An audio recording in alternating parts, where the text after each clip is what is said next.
பஞ்சத்தின் உச்சகட்டத்திற்குள் காசா நுழைகிறது என்கிறது பாலஸ்தீன விடுதலை அமைப்பினுடைய சுகாதார பிரிவு இன்றைக்கு வெளியிட்டிருக்கக்கூடிய அறிக்கையில. PLO ஃபதாஹ் அமைப்பு சார்பாக இன்றைக்கு பேசியிருக்கக்கூடிய அவர்களுடைய ஒரு அதிகாரி என்ன சொல்றாருன்னா, மஹ்மூத் அப்பாஸ் தன்னுடைய துணை ஜனாதிபதியாக அல்லது துணை தலைவராக ஹுசைன் அல் ஷேக்கை தான் தேர்ந்தெடுப்பார். இஸ்ரேல் 3 விதமாக பாலஸ்தீனத்தை கையாளுகிறது அப்படிங்கிறாரு.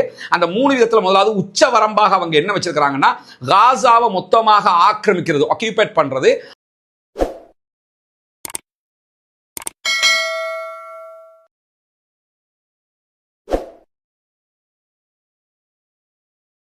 அஸ்ஸலாமு அலைக்கும் வரஹ்மத்துல்லாஹி வபரகாத்துஹு. பேரன்பிற்கினிய சகோதர சகோதரிகளை நம் அனைவர் மீதும் ஏக இறைவனுடைய அமைதியும் கருணையும் உண்டாகட்டுமாக என்கிற உயரிய பிரார்த்தனைகளோடு 568வது நாளாகவும் காசாவிலும் காசாவையொட்டிய பாலஸ்தீன பெருநிலப்பரப்பிலும் என்னவெல்லாம் நடக்கிறது என்கிற செய்திகளைத்தான் இன்னைக்கும் நம்ம பார்க்க இருக்கிறோம். இன்றைய நிகழ்வை பொறுத்தவரையில காசாவில் நடக்கிற சம்பவங்களை ஒட்டி காசாவுக்கு ஆதரவாக யமன்ல இருந்து இஸ்ரேலுக்கு எதிரான தாக்குதல்களை நடத்தக்கூடிய ஹூத்திகள் அல்லது அன்சாருல்லா இயக்கத்தினர் இன்றைக்கு இஸ்ரேலுடைய F-35 விமானங்கள் நிறுத்தப்படக்கூடிய விமான தளத்தின் மீது உச்சகட்டமான தாக்குதல்களை நடத்தி இருக்கிறார்கள். அந்த செய்திகள் என்ன என்பதையெல்லாம் பார்ப்பதற்கு முன்பதாக இன்றைக்கு இதுவரை கடந்த 24 மணி நேரமாக இஸ்ரேல் காசா மீது நடத்தியிருக்கக்கூடிய பயங்கரமான தாக்குதல்கள்ல கிட்டத்தட்ட 17 அப்பாவிகள் கொல்லப்பட்டிருக்கிறார்கள், ஷஹீதாகி இருக்கிறார்கள் என்கிற செய்திகளோடு 23க்கும் மேற்பட்டவர்கள் படுகாயம் அடைந்திருக்கிறார்கள் என்கிற செய்திகள் வெளியாகி இருக்கக்கூடிய நேரத்தில் பஞ்சத்தின் உச்சகட்டத்திற்குள் காசா நுழைகிறது என்கிறது பாலஸ்தீன விடுதலை அமைப்பினுடைய சுகாதார பிரிவு இன்றைக்கு வெளியிட்டிருக்கக்கூடிய அறிக்கையில. ஏன்னா ஏற்கனவே அங்க இருப்பவங்களுக்கு உணவு இல்லை, தண்ணீர் இல்லை என்கிற பிரச்சனைகளுக்கு மத்தியில கிட்டத்தட்ட 568 நாட்கள் அவங்க தாண்டி இருக்கிறாங்க. இப்படி தாண்டி இருக்கக்கூடிய நிலையில தான் இன்றைக்கு வெளியாக இருக்கக்கூடிய செய்தி என்ன சொல்லுதுன்னு சொன்னா, முழுமையான பஞ்சத்தை நோக்கி காசாவினுடைய மக்கள் நகருகிறார்கள் என்கிற செய்தி ரொம்ப கவலையான, மனதை வெதும்ப செய்யக்கூடிய ஒரு செய்தியாக இது மாறி இருக்கிறது. அல்லாஹுவை தவிர அவர்களை பாதுகாக்கக்கூடியவன் யாரும் இல்லை. UNRWA தற்போது எங்களுக்குள்ளே உணவு கொடுக்க முடியாமல் இருக்கிறது என்று ஆதங்கப்பட்டுக் கொண்டிருக்கக்கூடிய நேரத்தில் அமெரிக்க ஜனாதிபதி டொனால்ட் ட்ரம்ப் இன்றைக்கு வெளியிட்டிருக்கக்கூடிய அறிக்கையில் என்ன சொல்றாருன்னா, காசாவில் சாப்பிட வழி இல்லாமல் இருக்கிறாங்க, கஷ்டத்தில் இருக்கிறாங்கிறது எங்களுக்கு தெரியாம இல்லை, அதை நாங்கள் பார்த்துக்கிறோம்ங்கிறார்.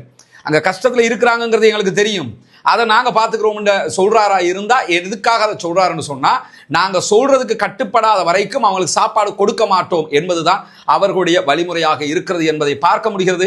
ஆனால் எது நடந்தாலும் எங்களுடைய சுயாதீனத்தையும் எங்களுடைய உரிமையையும் நாங்கள் விட்டுக் கொடுக்க மாட்டோம் என்பதில் மிக தெளிவாக இருக்கிறார்கள் பாலஸ்தீன விடுதலை அமைப்பை சேர்ந்தவர்கள். இந்த நிலையில தான் இஸ்ரேலிய பணைய கைதிகளுடைய குடும்பத்தார் இன்றைக்கு அதிரடியாக ஒரு அறிக்கை வெளியிட்டிருக்கிறாங்க. அதில் அவங்க என்ன சொல்றாங்கன்னா, பாலஸ்தீன விடுதலை அமைப்பு ஒப்பந்தத்திற்கும் சமாதானத்திற்கும் தயாராக இருக்கிறது. ஆனால் இஸ்ரேலிய பிரதமர் பெஞ்சமின் நெத்தன்யாகு தான் முழுவதுமாக தன்னுடைய அரசியல் ஆதாயத்திற்காக அப்படி ஒரு சமாதானம் வந்துவிடக் கூடாது என்பதில் குறியாக இருக்கிறார் என்று இன்றைக்கு அறிக்கையாகவே வெளியிட்டாங்க. இன்றைக்கு மேரிவ் செய்தித்தாள் இஸ்ரேலுக்குள்ள நடத்தி இருக்கக்கூடிய ஒரு கணிப்பீட்டின் பிரகாரம் இஸ்ரேலியர்களில் 72% மேற்பட்டவர்கள் ஒரு சமாதானத்திற்கு செல்வதற்குத்தான் நாங்கள் தயாராக இருக்கிறோம், இனிமேல் யுத்தம் வேண்டாம், இது எல்லையற்ற யுத்தமாக இருக்கிறது என்கிற நிலைப்பாட்டில் இருக்கிறார்கள் என்கிற ஒரு கருத்து கணிப்பும் வெளியாகி இருக்கிறது. எனவே இஸ்ரேலிய பொதுமக்களை பொறுத்தவரை தொடர்ந்து அவர்கள் இஸ்ரேலிய அரசாங்கத்திற்கு எதிராக இருக்கிறார்கள் என்பதை நம்ம பார்க்க முடிகிற அதே நேரத்தில் இன்றைக்கு வெளியாகி இருக்கக்கூடிய செய்திகள்ல இன்னும் ஒரு முக்கியமான செய்தி என்னன்னா, வெஸ்ட் பேங்க் ஆளக்கூடிய மஹ்மூத் அப்பாஸினுடைய PLO இருக்கிறாங்களா இல்லையா, அந்த PLO ஃபதாஹ் அமைப்பு சார்பாக இன்றைக்கு பேசியிருக்கக்கூடிய அவர்களுடைய ஒரு அதிகாரி என்ன சொல்றாருன்னா, மஹ்மூத் அப்பாஸ் தன்னுடைய துணை ஜனாதிபதியாக அல்லது துணை தலைவராக ஹுசைன் அல் ஷேக்கை தான் தேர்ந்தெடுப்பார் என்று அறிவித்திருக்கிறார். நம்ம ஏற்கனவே 3 நாளைக்கு முன்னாடி பேசின வீடியோல பாலஸ்தீனத்தினுடைய துணை ஜனாதிபதி யாரு என்கிற ஒரு வீடியோ பதிவு போட்டிருக்கிறோம். அதுல நம்ம சொல்லி இருந்தோம், அவர் இந்த ஹுசைன் அல் ஷேக் அல்லது இன்னொருவர் 2 பேரை சொல்லி இந்த 2 பேர்ல ஒருத்தரை தான் தேர்ந்தெடுப்பாரு, மற்ற 2 பேரையும் தேர்ந்தெடுக்க மாட்டார், குறிப்பாக மர்வான் பர்கௌத்தியை தேர்ந்தெடுக்கவே மாட்டாரு என்று சொல்லி இருந்தோம். அந்த அடிப்படையில் இன்றைக்கு வெளியாக இருக்கக்கூடிய அறிவிப்புல மிக தெளிவாக ஹுசைன் அல் ஷேக் தான் அவர்கள் தேர்ந்தெடுப்பார்கள் என்கிற செய்திகள் வெளியாகி இருக்கு. இன்னைக்கு அனடோலு நியூஸ் ஏஜென்சியும் இந்த செய்தியை உறுதிப்படுத்தி இருப்பதை நம்ம பார்க்க முடிகிற அதே நேரத்தில் இஸ்ரேலோடு ஒரு விரிவான ஒப்பந்தத்தை நாங்கள் மேற்கொள்வதற்கு தயாராக இருக்கிறோம், அது தொடர்பான பேச்சுவார்த்தைகளுக்காக கெய்ரோவுக்கு வந்திருக்கிறோம் என்று பாலஸ்தீன விடுதலை அமைப்பினுடைய தலைவர்கள் இன்றைக்கு அறிவித்திருக்கிறார்கள். கத்தார்ல இருந்து அவங்க ஈஜிப்ட் கெய்ரோவுக்கு வந்திருக்கிறாங்க. பாலஸ்தீன விடுதலை அமைப்பினுடைய தலைவர் ஹலீல் அல் ஹையா அவர்களுடைய தலைமையில் தான் அந்த குழு வந்திருக்கிறது. இன்றைக்கு அவர்கள் கெய்ரோவினுடைய அதிகாரிகளை சந்தித்து பேசி இருப்பதாகவும் நாளை மறுதினம் ஆகிய நாட்களிலும் இந்த பேச்சுவார்த்தைகள் தொடர இருப்பதாகவும் ஒரு புதிய சமாதான முன்மொழிவு அது எப்படி இருக்கும் என்று பேச இருக்கிறோம் என்று சொல்லியிருக்கிறார்கள். குறிப்பாக மிக தெளிவாக அவங்க இன்னைக்கு என்ன அறிவிச்சிருக்கிறாங்கன்னா, பணைய கைதிகளை நாங்கள் விடுவிக்கிறதுக்கு தயாராக இருக்கிறோம், பாலஸ்தீனத்தை விட்டு மொத்தமாக இஸ்ரேல் போய்விட வேண்டும், எங்களுடைய உரிமைகளும் எங்களுக்கு தேவையானவைகளும் கிடைக்க வேண்டும், கிடைக்காத பட்சத்தில் நாங்கள் இதை விடவே மாட்டோம், இது தொடர்ந்துகிட்டே இருக்கும், பிரச்சனை எங்களுக்கு இல்லை உங்களுக்கு தான் சொல்லியிருக்கிறார். ஏன்னா உங்களுக்கு தான் தேவையான ஆட்சியை காப்பாற்றிக்கிறேன்னு இப்படி பல பிரச்சனை இருக்குது, எங்களுக்கு அப்படி ஒன்றும் கிடையாது, ஒண்ணுமே இழக்கிறதுக்கு இல்லைங்கிறவனுக்கு உரிமை மட்டும்தான் தேவைங்கிறவனுக்கு இதெல்லாம் பிரச்சனையே கிடையாது என்பதைத்தான் அவர்கள் சொல்லாமல் சொல்லி இருக்கிறார்கள். இந்த நிலையில தான் இன்றைக்கு இஸ்ரேல் தொடர்பான மிக முக்கியமான பாலஸ்தீன எழுத்தாளரும் ஆராய்ச்சியாளருமாக இருக்கக்கூடிய அல் ஜைத்தூனா ஆய்வுகள் மன்றத்தினுடைய பொது இயக்குநராக செயல்படக்கூடிய முஹ்சின் சாலிஹ் அவர்கள் ஒரு அழகான ஒரு செய்தியை சொல்லியிருக்கிறாரு. அந்த செய்தி நம்ம இந்த இடத்துக்கு தெரிஞ்சு கொள்ள வேண்டியிருக்கு. என்னன்னா, இஸ்ரேல் 3 விதமாக பாலஸ்தீனத்தை கையாளுகிறது அப்படிங்கிறாரு. அந்த 3 விதத்துல முதலாவது உச்ச வரம்பாக அவங்க என்ன வச்சிருக்காங்கன்னா, காசாவை மொத்தமாக ஆக்கிரமிக்கிறது, ஆக்கியூபேட் பண்றது, ஆக்கிரமிச்சுட்டு அதனுடைய மக்களை இடம்பெயர செய்வதும், அதாவது காசாவில இருந்து வெளியேற்றிவிட்டு காசாவை இஸ்ரேலாக அறிவிப்பது, இது அவர்களுடைய முதலாவது இலக்கு. இதை அவர்களால் அடைய முடியாது அப்படிங்கிறாரு பொது இயக்குனர் முஹ்சின் சாலிஹ் அவர்கள்.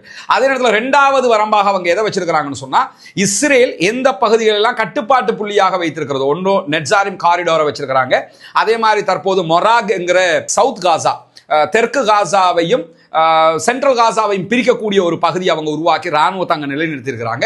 அதே நேரத்தில் ரஃபா பார்டர்ல பிலடெல்பி காரிடார்லையும் ராணுவத்தை வச்சிருக்கிறாங்க. இந்த 3 பார்டர்களையும் அவங்க மெயின்டைன் பண்ண நினைப்பாங்க. இது அவங்களுடைய 2வது இலக்கு. அது இல்லைன்னா இதுக்கு தான் வருவாங்க. 3வது இலக்காக அவங்க என்ன வச்சிருக்கிறாங்கன்னு கேட்டா, இது ஒண்ணுமே சாத்தியப்படல, நம்ம வெளியே போய்த்தான் ஆகணும் என்கிற ஒரு நிலை வருமாக இருந்தால் அப்ப என்ன செய்வாங்கன்னு சொன்னா, சர்வதேச படைகள் காசாவுக்குள்ள வரணும் அப்படிம்பாங்க. சர்வதேச படை எப்படியுமே வராது, வர விடவும் மாட்டாங்க பாலஸ்தீன விடுதலை அமைப்பை சேர்ந்தவர்கள். அந்த நேரத்தில் என்ன பண்ணுவாங்கன்னா, ஃபத்தாஹ்கிட்ட ஆட்சியை கொடுங்க அப்படின்னு சொல்லி வெஸ்ட் பேங்க்ல இருக்கக்கூடிய அவர்களுடைய பொம்மை அரசுக்கு ஆட்சியை கொடுத்து ரமல்லாவுல இருந்து அந்த அரசாங்கம் கண்காணிக்கிற மாதிரி இஸ்ரேல் கண்காணிக்கிறதுக்கு ட்ரை பண்ணுவாங்க. ஆனா இந்த 3மே நடக்கிறதுக்கு சாத்தியம் இல்லை அப்படிங்கிறாங்க. ஏன்னா யுத்தம் ஆரம்பிச்சு இன்னைக்கு 568வது நாள் தாண்டி கொண்டிருக்கக்கூடிய நேரத்தில் கூட பாலஸ்தீன அரசாங்கத்தை, காசாவினுடைய பாலஸ்தீன விடுதலை போராளிகளுடைய அரசாங்கத்தை அகற்ற முடியாம இருக்கிறதுல இருந்து மொத்த தோல்வி இஸ்ரேலுக்கு இருக்கிறது என்பதை நம்ம புரிஞ்சுக்கிறோம்னு சொல்லி இன்றைக்கு அல் ஜைத்தூனா ஆய்வுகள் மன்றத்தினுடைய பொது இயக்குநராக செயல்படக்கூடிய முஹ்சின் சாலிஹ் அவர்கள் மிக அழகான ஒரு அறிக்கை வெளியிட்டிருக்கார். ஒரு பலஸ்டைனுடைய பிரபலமான ஒரு எழுத்தாளராகவும் செயல்படுகிறார். இந்த நேரத்தில் தான் இன்றைக்கும் டெல் அவீவ்ல இஸ்ரேலுடைய ஜனாதிபதி இல்லத்துக்கு முன்பதாக நூற்றுக்கணக்கான மக்கள் திரண்டு நின்று யுத்தத்தை உடனே நிறுத்துங்க, பணைய கைதிகளை மீட்டு கொண்டு வாங்க என்கிற ஆர்ப்பாட்டங்களையும் நடத்தி கொண்டிருக்கக்கூடிய நேரத்தில் இன்றைக்கு 2 விதமான வீடியோக்களை பாலஸ்தீன விடுதலை அமைப்பு வெளியிட்டிருக்கிறாங்க. நம்ம ஏற்கனவே சொல்லி வர்றோம், சரவெடியான தாக்குதல்கள் அவங்க ஆரம்பிச்சிருக்கிறாங்க. அது இன்றைக்கு அவர்கள் வெளியிட்டிருக்கக்கூடிய தாக்குதல் வீடியோவில் நம்ம பார்த்தோம்னு சொன்னா, ஏற்கனவே அவங்க சொல்லியிருக்கிறாங்க, அமெரிக்க இஸ்ரேல் 2 நாட்டினுடைய பிரஜா உரிமை பெற்ற ஒரு பணைய கைதியை அமெரிக்கா கேட்டுக்கிட்டே இருக்கிறாங்க.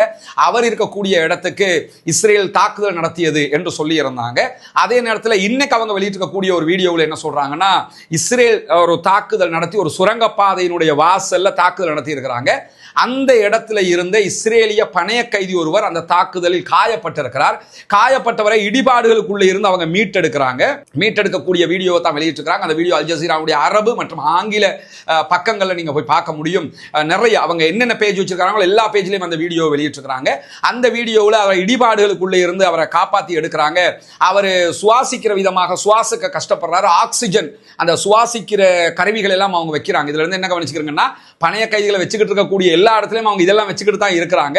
அவங்க ஆக்சிஜன் மாஸ்க் எல்லாம் அவருக்கு உடனடியாக மாட்டி விடுற காட்சிகள் முதலே பதிவாகிறது. அந்த புகைப்படம் இன்றைக்கு வைரலாக எக்ஸ்ல பரவி கொண்டிருக்கக்கூடிய காட்சிகளையும் பார்க்க முடிகிறது. அதே நேரத்தில் அந்த கைதி என்ன சொல்றாருன்னா, எனக்கு உடம்பு தாங்க முடியல, உடம்பு முழுவதும் வலியாக இருக்கிறது என்று சொல்லக்கூடிய அந்த காட்சியை அவர்கள் வெளியிட்டு என்ன சொல்றாங்கன்னா, உங்க மக்களை நாங்க கொல்லல, பணைய கைதிகளை பத்திரமா பாதுகாத்துக்கிட்டு இருக்கிறோம், இஸ்ரேல் தான் அவர்களை கொல்லுகிறது என்பதை அவர்கள் வெளியிட்டிருக்கிறார்கள். எனவே இஸ்ரேல் தன்னுடைய பொதுமக்களையே கொன்று குவிக்கிறது என்பது இதிலிருந்து பதிவாகக்கூடிய நேரத்தில் தான் இன்றைக்கு அவர்கள் வெளியிட்டிருக்கக்கூடிய இன்னும் ஒரு வீடியோவில் பாலஸ்தீன விடுதலை அமைப்பு சுஜாஇயா பகுதிகளில் இஸ்ரேலிய ஆக்கிரமிப்பு இராணுவத்தை தாக்குகிற காட்சிகள் வெளியாகி இருக்கிறது. குறிப்பாக மெர்காவா டேங்குக்கு மேல நின்று எதையோ உலாத்திக்கிட்டு இருக்கிறாங்க. ஒரு 4 கேமரா ஷாட் அவங்க காட்டியிருக்கிறாங்க. நீங்க அல் ஜசீராவுடைய அரபு பக்கத்தில் அதை பார்க்க முடியும். அதுல எப்படி காட்டுறாங்கன்னு சொன்னா 4 கேமரா ஷாட் அவங்க காட்டுறாங்க. 4 கேமரா ஷாட்லையும் அவங்கள கண்காணிக்கிறாங்க. அவன் என்ன நினைச்சிட்டு இருக்காங்கன்னா காசா நம்மள்ட்ட நாம தான் உள்ள நிக்கிறோம்னு நினைச்சிட்டு இருக்காங்க. இவங்க அசால்ட்டா அதை கண்காணிச்சுக்கிட்டு இருக்கும்போது மெர்காவா டேங்குக்கு மேல 2 பேர் தடுமாறிக்கிட்டு இருக்காங்க. சம்திங் ஏதோ வேலை செஞ்சுக்கிட்டு இருக்காங்க. அதுல ஒருத்தனுக்கு அட்டாக் பண்ணும்போது அவன் கீழே விழுகிறான். தாக்குதலுக்குள்ளாகி அவனை காப்பாத்துறதுக்கு எங்கிருந்து ஒருத்தன் மேல ஓடி வர்றான். அவன் வராம இருந்திருந்தா அவன் தப்பிருப்பான் என்ற அளவுக்கு இருக்குது. அவன் ஓடி வரும்போது அவனுக்கு அட்டாக் பண்றாங்க. அவன் தலைகீழாக மெர்காவா டேங்குக்குள்ளேயே கால் வெளியே தெரிகிற அளவுக்கு உள்ள விழுந்துடுறான். இந்த மாதிரியான ஒரு காட்சி அதிலே பதிவாகி இருக்கிறது. அதே போன்று அவர்கள் அந்த படைப்பிரிவுகள் மேல அங்கங்க தாக்குதல் நடத்தக்கூடிய காட்சிகளையும் வெளியிட்டிருக்கிறாங்க. குறிப்பாக அவர்களுடைய யாசின் 105 மூலமான தாக்குதல், அதே போன்று இயந்திர துப்பாக்கிகள் மூலமான தாக்குதல்களை குறிவைத்து சுஜாயியாவில் இஸ்ரேலிய ஆக்கிரமிப்பு ராணுவத்தினுடைய ஒரு பெட்டாலியன் மேல அவங்க தாக்குதல் நடத்தி இருக்கக்கூடிய காட்சிகள் இன்றைக்கு வெளியாகி இருக்கிறது. ஹெலிகாப்டர்ல வந்து அந்த பிணங்களை அள்ளிக்கொண்டு போகிற காட்சிகள் எல்லாம் பதிவு செய்யப்பட்டிருக்கு. எனவே தொடர்ந்து இஸ்ரேல் மீது சிம்ம சொப்பனமான பதிலடி தாக்குதல்களை மீண்டும் பாலஸ்தீன விடுதலை அமைப்பு ஆரம்பித்திருக்கிறது என்பது மிக தெளிவாக தெரியக்கூடிய நேரத்தில் தான் பாலஸ்தீன விடுதலை அமைப்பு வெளியிட்டிருக்கக்கூடிய இன்னும் ஒரு வீடியோல பைத் ஹனூனுக்கு கிழக்கு பகுதிகளில் 4 இஸ்ரேலிய ராணுவத்தை சேர்ந்தவர்கள் மீது தாக்குதல் நடத்தக்கூடிய காட்சிகளும் அதுல பல பேர் காயப்படுகிற காட்சிகளும் வெளியாகி இருக்கக்கூடிய நேரத்தில் அல் அவுதா தெருவில் அல் அவுதா என்கிற ரோட்ல தான் இந்த தாக்குதல் நடைபெறுகிறது. இந்த இடம் தான் ஏற்கனவே இஸ்ரேலிய ராணுவத்தினுடைய ஒரு படையினுடைய துணை தளபதி வருகிற நேரத்தில் அவங்க அட்டாக் பண்ணி ஒரு 5 நாளைக்கு முன்னாடி அதே இடத்துல தான் மீண்டும் அட்டாக் பண்ணியிருக்கிறாங்க. அப்ப அந்த இடத்துல ஆல்ரெடி அட்டாக் வந்திருக்குது, ஒரு பங்கர்ல இருந்தா வந்து அடிச்சிருக்கிறாங்க. எனவே அதை கண்காணிக்கணும்ங்கிறதெல்லாம் அந்த கிறுக்கு பயலுக்கு தெரியுதா இல்லையான்னு தெரியல. ஆனா அதே இடத்துல அவங்க இன்னைக்கும் அட்டாக் பண்ணியிருக்கக்கூடிய காட்சிகளையும் வெளியிட்டிருக்கக்கூடிய நேரத்தில் உங்களுக்கு எல்லாம் தெரியும், புனிதமிக்க ரமலானுடைய காலத்தில் இருந்து நம்ம இலங்கையினுடைய கிழக்கு பகுதிகளில் பொத்துவில் பகுதிகளில் ஒரு 14 இஸ்லாத்தை ஏற்றுக்கொண்ட சகோதர சகோதரிகளுக்காக அவர்களுடைய குடும்பங்களுக்காக வீடு அமைக்கிற ஒரு திட்டத்தை பற்றி விளம்பரம் செய்து வந்தோம். அந்த பணிக்காக உங்களுடைய தான தர்மங்கள் ஜகாத் நிதிகளை நம்ம தொடர்ந்து கேட்டு வந்திருக்கிறோம், இப்பொழுதும் கேட்டுக்கொண்டிருக்கிறோம். ஏன்னா முதல் கட்டமாக ஒரு 5 வீடுகளை அமைக்கிற பணி நடைபெற்று வருகிறது. மீதி உள்ள வீடுகளை நம்ம அமைக்க வேண்டி இருக்கிறது. மற்ற பணிகளையும் செய்ய வேண்டியிருக்கிற காரணத்தினால உங்களிடத்தில் இறைவனுக்கான உதவியாக இந்த உதவியை தொடர்ந்து நம்ம கேட்டு வர்றோம். அங்க இந்த வீடுகள் கட்டப்படுகிற காட்சிகளை நீங்க பார்க்க முடியும். கிட்டத்தட்ட 5 வீடுகள்ல 4 வீடுகள் கட்டி முடிக்கப்பட்டு விட்டது. மேல கூரை போடுகிற அதே மாதிரி அதை பூசுகிற வேலைகள் மற்ற உள்ள வேலைகள் தான் தற்போது நடைபெற்று வருகிறது. 5வது வீடும் தற்போது கட்டப்பட்டு வரக்கூடிய காட்சிகளை நீங்க பார்த்து வர்றீங்க. இன்ஷா அல்லாஹ் இதற்கு பிறகு இருக்கக்கூடிய மீதமுள்ள வீடுகளையும் கட்ட வேண்டியிருக்கிற காரணத்தினால உங்களால் முடிந்த உதவிகளை தாராளமாக வாரி வழங்குங்கள். அது 1000 ரூபாய், 2000 ரூபாய், 500 ரூபாய், 200 ரூபாய் எவ்வளவாக இருந்தாலும் அப்படி தரக்கூடிய பல சகோதரர்கள் இருக்கிறார்கள். அல்லாஹ் அவர்களுக்கும் பரிபூரணமான எண்ணங்களுக்குரிய கூலிகளை கொடுக்க வேண்டும். அல்லாஹ் அவர்களுக்கும் பரக்கத் செய்ய வேண்டும். காரணம் என்னன்னா, எங்களால் இதுதான் முடியும்னு நினைக்கிறாங்க இல்லையா, நினைக்கிறத கொடுத்து உதவுறாங்க இல்லையா. இத்தகுன்னார வலவு பிஷிக்கு தம்ரா என்றார்கள் ரசூலுல்லாஹ். நரகத்தை விட்டு பாதுகாப்பு தேடுவதற்கு ஒரே ஒரு பேரிச்சம்பழத்தினுடைய துண்டு இருந்தாலும் அதை தர்மம் செய்யுங்கள் என்று சொன்னார்கள். அந்த அடிப்படையில் தங்களிடத்தில் எது இருக்குதோ அதை கொடுத்து உதவக்கூடிய பல சகோதரர்களை நம்ம பார்க்கிறோம். அல்லாஹ் அவர்களுக்கு அருள் புரிய வேண்டும். இதற்காக உதவி செய்த அத்தனை பேருக்கும் அல்லாஹ் அருள் புரிய வேண்டும். மேலதிக உதவிகளை நீங்கள் செய்கிற போது மீதமுள்ள வீடுகளை நம்ம அமைப்பதற்குரிய அந்த வாய்ப்புகள் கிடைக்கும். எனவே அந்த மக்களுக்கான இந்த பணி மிகச்சிறப்பாக மிக தெளிவாக அந்த பகுதிகளில் நடைபெற்று வருகிறது. எனவே அந்த பணியை முடிப்பதற்காக உங்களுடைய உதவிகளை முன்னால் தெரிகிற நம்முடைய வங்கி கணக்கிலக்கத்திற்கு நீங்கள் வாரி வழங்க முடியும். வெளிநாடுகளில் இருந்து இந்த வங்கி கணக்கிலக்கத்திற்கு பணம் போட முடியாது என்று சொல்லக்கூடியவர்கள் முன்னால் தெரிகிற வாட்ஸ்அப் மற்றும் தொலைபேசி இலக்கத்திற்கு நீங்கள் தொடர்பு கொள்ளுங்கள். அது பற்றிய விவரங்களையும் உங்களுக்கு வழங்குவதற்கு நாம் தயாராக இருக்கிறோம். நம்முடைய எண்ணங்களை இறைவன் பரிபூரணமாக ஏற்றுக்கொள்வானாக. அந்த மக்களுக்குரியது அந்த மக்களுக்காகவே போய் சேர வேண்டும் என்கிற அடிப்படையில் இந்த பணிகள் முன்னெடுக்கப்படுகிறது. வல்ல ரஹ்மான் நம்முடைய அனைத்து முயற்சிகளையும் கைகூட வைக்க வேண்டும் என்கிற பிரார்த்தனையோடு முடித்துக் கொள்கிறேன். இன்றைக்கு இஸ்ரேலுடைய ரேடியோ ஒரு செய்தியை வெளியிட்டிருக்கிறாங்க. என்னன்னு சொன்னா, காசாவில் மீண்டும் சண்டை தொடங்கினதிலிருந்து சீஸ்ஃபயருக்கு பிறகு யுத்தம் ஆரம்பித்ததிலிருந்து இதுவரைக்கும் இஸ்ரேல் மேல யமன்ல இருக்கக்கூடிய ஹவுசிகள், அதாவது அன்சாருல்லா படைப்பிரிவு சார்பாக 22 ராக்கெட் தாக்குதல்கள் நடத்தப்பட்டிருக்கிறது என்று இன்றைக்கு அறிவிச்சிருக்கிறாங்க. பரவாயில்லை, இப்பயாவது ஒத்துக்கிட்டாங்களே. அவங்க 22ல 100 கணக்கு அடிச்சுக்கிட்டு இருக்கிறாங்க. 22 அடிச்சிருக்கிறாங்க என்ன சொல்லி இன்னைக்கு அவங்க அறிவிச்சிருக்கிறாங்க. இல்லைன்னா 2 தான் வந்துச்சு 1 தான் வந்துச்சும்பாங்க. இப்போ 22 என்று ஒப்புக்கொண்டிருக்கிறார்கள். அவர்கள் மீது ஹைப்பர்சோனிக் பாலிஸ்டிக் ஏவுகணை தாக்குதல்கள் நடத்தப்பட்டிருக்கு. இதுல அவங்க ஏவுகணை தான் 28 சொல்லியிருக்கிறாங்க. எத்தனை ட்ரோனுங்கிற செய்தியெல்லாம் சொல்லலை. இது இன்னைக்கு அவங்க வெளியிட்டிருக்கக்கூடிய ஒரு செய்தி. இதை தாண்டி இன்றைக்கு ஹூதிகள் வெளியிட்டிருக்கக்கூடிய ஒரு முக்கியமான செய்தி இருக்கிறது. என்னன்னு சொன்னா, காசா மீதான யுத்தத்தை பொறுத்தவரையில காசாவில் இஸ்ரேல் தாக்குதல்களை நிறுத்துகிற வரைக்கும் எங்க மேல எவ்வளவு அழிவு வந்தாலும் நாங்க இஸ்ரேல் அட்டாக் பண்றதை நிறுத்த மாட்டோம் அப்படின்னு சொல்லி அன்சாருல்லா இன்றைக்கு மிக தெளிவாக அறிவித்திருக்கிறது மட்டுமல்லாம இன்றைய தினம் இஸ்ரேலுடைய அஷ்கலான் பகுதிகளுக்கு தாக்குதல்களை நடத்தி இருக்கிறார்கள். 2 இலக்குகள் மீது ட்ரோன் தாக்குதல் நடத்தி இருக்கிறோம் என்று சொல்லியிருக்கக்கூடியவங்க USS ஹாரி ட்ரூமன் என்கிற அமெரிக்காவினுடைய விமானம் தாங்கி கப்பல் மீதும் இன்றைக்கு நாங்கள் பாலிஸ்டிக் ஏவுகணை தாக்குதல்களையும் ட்ரோன் தாக்குதல்களையும் நடத்தி இருக்கிறோம் என்கிற செய்திகளையும் வெளியிட்டிருக்கிறாங்க. இந்த செய்திகளை தாண்டி ஸ்பெஷல் நியூஸ் அதல்ல, இது ஸ்பெஷல் தான். ஆனா இதோட ஸ்பெஷல் நியூஸ் என்னன்னு சொன்னா, அவர்கள் இஸ்ரேலுடைய நார்த்ல இருக்கக்கூடிய நெகோ பாலைவனத்தில் இருக்கக்கூடிய நவாத்திம் விமானப்படை தளத்தை ஹைப்பர்சோனிக் பாலிஸ்டிக் ஏவுகணை மூலமாக குறி வைத்திருக்கிறோம், குறி தவறாமல் அட்டாக் ஆகி இருக்கிறது என்கிற செய்திகளை சொல்லியிருக்கிறாங்க. இந்த நெகோ பாலைவனத்தில் இருக்கக்கூடிய நவாத்திம் ராணுவ மையத்தில் தான் ஏற்கனவே காசாவில் இருக்கக்கூடிய மருத்துவமனையினுடைய ஷிஃபா மருத்துவமனையினுடைய டிரெக்டர் அவங்க அபு சஃபியா அவர்கள் அங்குதான் வைக்கப்பட்டிருக்கிறார்கள் என்று சொல்லப்படுகிறது. சிறை வைக்கப்பட்டிருக்கிறார்கள். அங்க ஒரு சிறைச்சாலையும் தனியாக வச்சிருக்கிறாங்க. அங்கதான் சிறை வைக்கப்பட்டிருக்கிறதாக சொல்லப்படக்கூடிய நேரத்தில் தான் அங்க இருக்கக்கூடிய நவாத்திம் என்கிற ராணுவ தளம், இது நினைவிருக்கும் உங்களுக்கு, ஈரான் 2ஆம் கட்ட தாக்குதல் நடத்தும் போது இங்க தான் அவங்க மெயினா தாக்குதல் நடத்தினாங்க. இங்க F-35 விமானங்களை இஸ்ரேல் வைத்துக் கொண்டிருக்கிறது. கிட்டத்தட்ட 7 F-35 விமானங்களை அந்த தாக்குதல்ல ஈரான் அடிச்சு நொறுக்கி இருந்தாங்க. அது பெரிய இழப்பு. ஏன்னா உலகத்தில் இருக்கக்கூடிய வேகமாக குண்டு வீசுகிற விமானங்கள்ல மிக பவர்ஃபுல்லான விமானங்கள்ல ஒன்றாகத்தான் F-35 விமானங்கள் பார்க்கப்படுகிறது. F-16 விமானங்களும் அப்படித்தான் பார்க்கப்படுகிறது. ஏற்கனவே நம்ம ஒரு 3-4 நாட்களுக்கு முன்பதாக F-16 வகையான விமானங்கள் அரபு நாடுகள்ல இல்லை, F-35 இல்லைன்னு சொல்லியிருந்தோம். F-16 வச்சுக்கிட்டு இருக்கிறாங்க, பஹ்ரைன் போன்ற நாடுகள் வச்சிருக்கிறாங்க, சவுதியும் வைத்திருப்பதாக சில சகோதரர்கள் நமக்கு அழகாக அதை சுட்டி காட்டியிருந்தாங்க. ஆனா F-35 விமானங்கள் தான் அவங்கள்ட்ட இல்லை. சவுதி அரேபியா F-35 தான் வாங்கி கொடுறதுக்கு ரொம்ப ட்ரை பண்ணினாங்க. அமெரிக்கா விற்க மாட்டேன்னு சொல்லிட்டாங்க. இப்ப ரஷ்யா வழியாக அதுக்கு நிகரானதை வாங்குறதுக்கு ரெடியா இருக்கும்போது ஆயத்துல்லா அலி ஹாமனி, ஈரானுடைய ஆன்மீக தலைவர், என்ன சொல்லியிருந்தாருன்னா, அண்மையில சவுதி அரேபியாவினுடைய பாதுகாப்பு அமைச்சரை சந்திச்ச நேரத்தில், ஹாலித் அவங்களை சந்திச்ச நேரத்தில் என்ன சொல்லியிருந்தாருன்னா, எங்ககிட்ட இருக்கக்கூடிய மிக முக்கியமான 2 ராணுவ விவகாரங்களும் உங்களோட பகிர ரெடியா இருக்கிறோம்னு சொல்லியிருந்தார். ஒன்று அணு ஆயுத பகிர்வாக இருக்கக்கூடும், 2வது F-35 விமானங்களுக்கு நிகரான விமானங்களை ஈரான் தயாரித்திருக்கிறது, அதை தர்றதாக சொல்லியிருக்கிறாரான்னு தெரியல. இந்த 2 கொடுக்கிறதுக்கு வாய்ப்பு இருக்குன்னு சொல்லி அல் ஜசீராவினுடைய சர்வதேச விவகாரங்களுக்கான ஆய்வாளர் சொல்லியிருந்த கருத்துக்களை எல்லாம் நம்ம அன்னைக்கும் சொல்லி இருந்தோம். இந்த நேரத்தில் நம்ம என்ன கவனிக்கணும்னு சொல்லி சொன்னா, இந்த F-35 விமானங்கள்ங்கிறது அவ்வளவு பவர்ஃபுல்லான விமானங்கள். அதே போன்றுதான் 8B வகையான விமானங்களும் சொல்லப்படுகிறது.